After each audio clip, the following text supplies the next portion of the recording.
पुनीत सिंह वृंदावन से। राधा वल्लभ श्री हरिवंश गुरुदेव।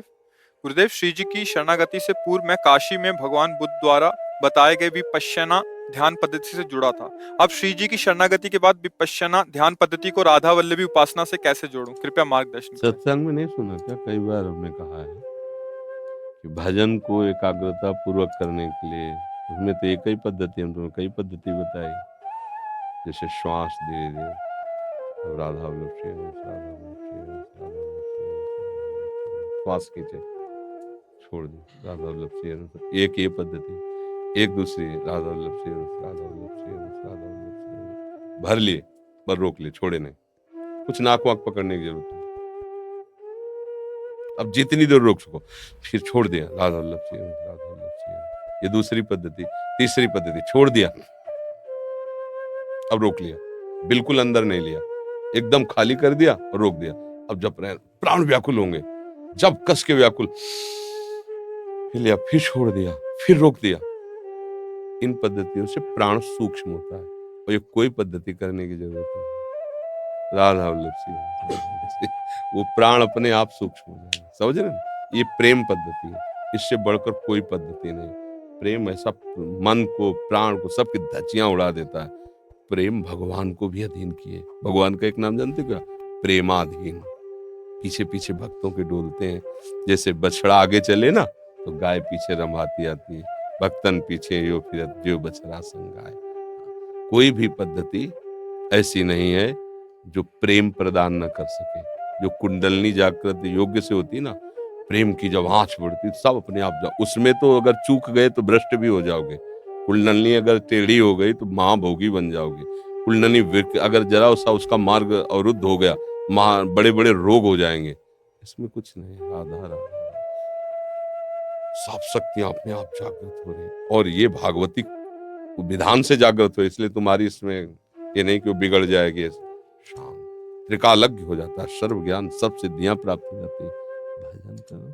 अलग अलग महापुरुषों ने पद्धतियां बताई, ये तो हम कई बार सत्संग में बोले हैं कि अगर आप ऐसा करना चाहो तो कर सकते हो, और करने से फिर इसमें स्वास्थ्य भी ठीक रहता है और मन एकाग्र रहता है। जवान साधु को तो करना ही चाहिए।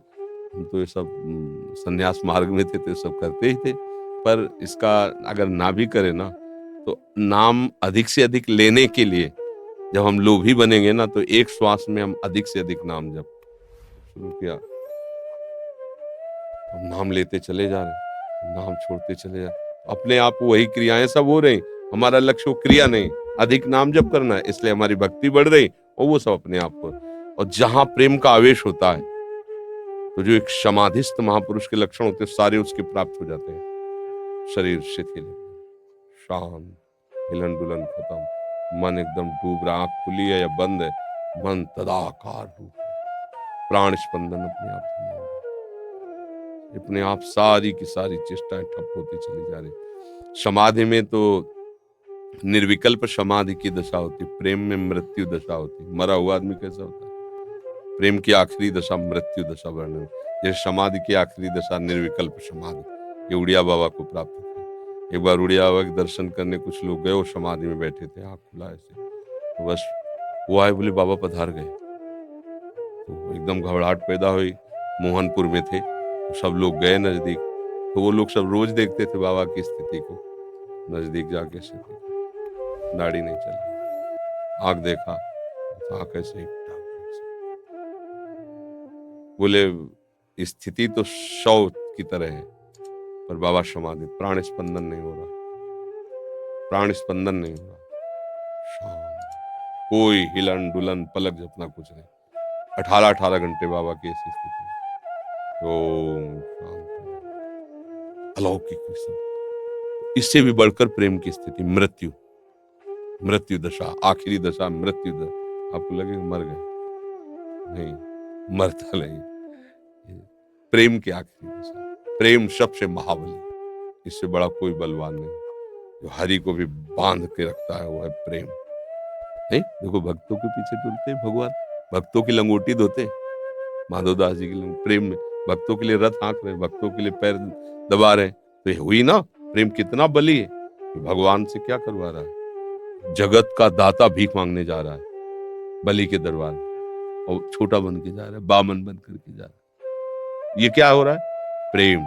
अपने भक्त के लिए भीख मांगना पड़े, भगवान भीख, जबकि समर्थ है, अगर भगवान रूप में प्रकट होकर आदेश कर दे तो उन्हीं के लिए तो यज्ञ कर रहा है, एक क्षण में दे देगा। नहीं, भिक्षुक बन करके जा रहे करे, ये यज्ञ तभी पूर्ण मानी जाएगी जब आप हमारी अतिथि सेवा करे, भिक्षा दे दे।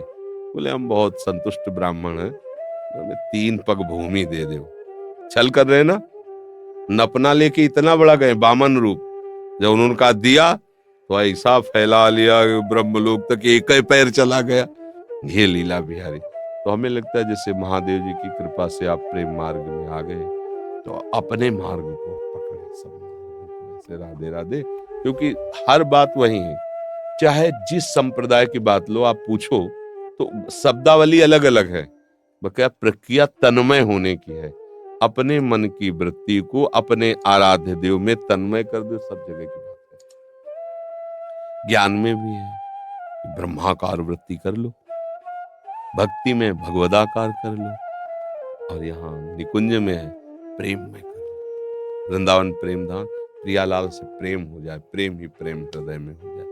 सब शास्त्रों का जिससे स्वाध्याय किया ना पीछे, और सब मार्गों का बड़े बड़े संतों से सबका सहारे है। संसार को भूल जाओ और प्रभु में डूब जाओ, ये सब साधना का फल है, चाहे जिस मार्ग से चले। वो केवल थोड़ी थोड़ी प्रक्रियाएं अलग हैं, बात है। और जो अगर ये बात नहीं तो वो बात सत्य नहीं, फिर नहीं मानना, फिर बात नहीं मानना। इसके नीचे कोई बात मानने योग्य है नहीं। हर साधना का यही स्वरूप है, सत्य वस्तु की प्राप्ति, सत्य वस्तु का चिंतन, सत्य में तन्मयता। अगर ऐसा नहीं तो धोखा है, फिर हम बात नहीं समझने वाले, फिर तो छल करके बोला जा रहा है, झूठी बात बोली जा रही है। क्योंकि हर शास्त्र का उद्देश्य असत चिंतन छोड़कर, असत क्रियाएं छोड़कर सत चिंतन और सत क्रिया में लगाना है। और ये सत्य बात नहीं है तो फिर दंभ है, नाटक है, पाखंड है, सब झूठा है। बात है मन को प्रभु में लगाने की, सच्ची बात है। 4 पैसे तुम्हारे पास ज्यादा है, किसी भी गरीब की सेवा में, संत सेवा, वो बातें अलग की, इससे काम नहीं बनना। बात समझ लो, अगर भजन नहीं करते तो इससे काम नहीं बनना।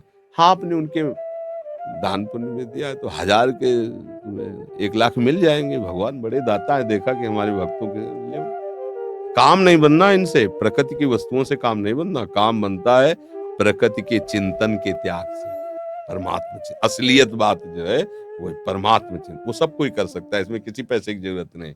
इसमें जिनको लगता है ना कि पैसा वाले को धर्म कर लेता है, मंदिर बनवा लेता है, भगवान उससे मिलते हैं, किसी भी सहयोग की जरूरत नहीं हुई। भगवान को सब रच दिया है अकेले। तुम्हारे मंदिर बने खुश हो जाएंगे, 10-20 करोड़ का भी मंदिर बन, भगवान खुश हो जाएंगे।